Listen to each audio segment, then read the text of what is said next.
Welcome to one of our short chats from Jana and Andrew of Governance and Legal, talking about the importance of governance in the not-for-profit and charity sector. Jana and Andrew have been working together for almost 20 years now and both are qualified lawyers specialising in governance for this sector, advising 50 organisations on their governance. Welcome to another one of our chats from Governance and Legal, and today we're going to be talking to Andrew.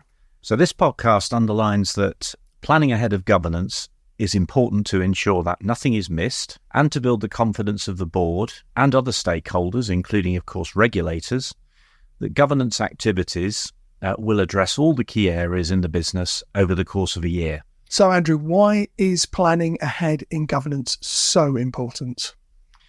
Well, I think that planning ahead your governance activities will generally deliver more effective governance outcomes for your organisation. And what does planning ahead look like? Well, in practice, this means things like planning agendas well in advance of meetings, planning compliance activities such as filing of accounts and making annual returns, the quality control of board and committee papers, and thinking about the optimal use of board time, including how work is allocated between boards and committees. And something I probably need to know as well, what do well-planned agendas look like? Well, agendas should have a good balance of strategic and operational items and also have the right balance of retrospective, which is largely performance monitoring, and future-oriented items.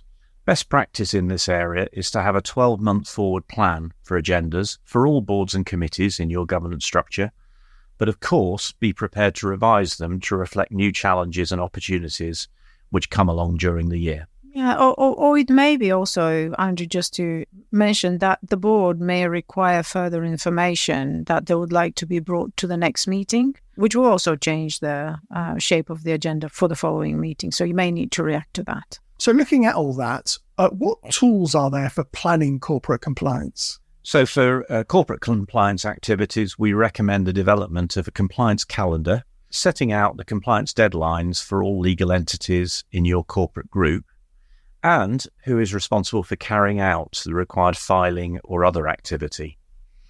This could be filing of accounts, a data protection, registration renewal, or an annual return. A compliance calendar provides clarity as to how to stay compliant with statutory deadlines, but also importantly builds confidence of board members and senior leaders in the effectiveness of the company secretary team. And looking at this in a practical way, how are quality control papers delivered? So quality control of board and committee papers is a key responsibility for a company secretary. Papers which are late or which do not contain all the information required for the board to make smart decisions will ultimately impact on the quality of an organisation's governance. Most organisations require board papers to be accessible by board members 7 days before a board meeting, but actually very few achieve that in practice. This failure squeezes reading and preparation time and also impacts on the opportunity for board members to raise questions with executives in advance of the board meeting, which would then save on time in the board meeting itself. The board secretary should also check that all reports contain the key information required by board members to understand what is written and, where relevant, make decisions on that paper. This includes the board front sheet. The front sheet is an important document which should frame any decision required of the board and provide information on the various impacts of that decision. These impacts could be customer, budgetary, risk, or equality and diversity. And the report should also state what other governance forums have already considered and approved the recommended decision, and the report should also detail any external advice received on it. And just to add there, Andrew, that a lot of the time when we work with our clients, we see that quality of reports is an issue, which almost every one of them has to grapple with. Quality of reports is something that's not easy to get right. And I think that part of the reason is that it's just so much easier to write a long report than to write a short and punchy report, isn't it?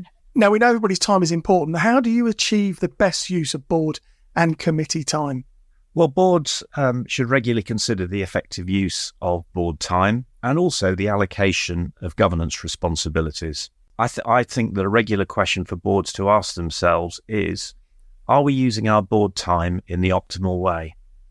Now, sometimes boards can be too focused on operational matters and not sufficiently on strategic items, or it may be that financial or operational performance doesn't get enough focus at the board. Either of these is suboptimal. The board needs to ensure a good balance in how its time is allocated across financial, operational, and strategic items. We sometimes see boards getting too immersed in the details of policies when that's not a good use of their time.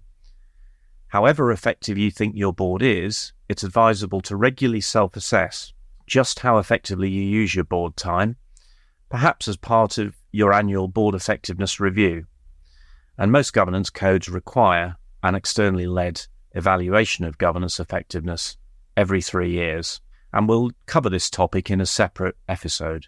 You should also ask yourself whether you're using your committees effectively, using the skills on that committee to do some of the governance heavy lifting which you currently do at the board. You've given a pretty comprehensive overview there. Have you got any final tips on governance and planning? Yes, Mark. Another area which benefits from good forward planning is policy development and approval. In some organisations, there can be a lack of clarity about where responsibilities sit for this. Is it at the board?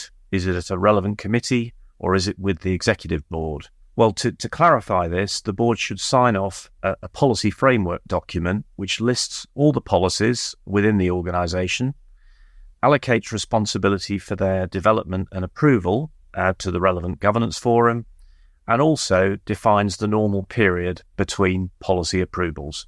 Thank you very much, Andrew and Jana, for your insight and knowledge.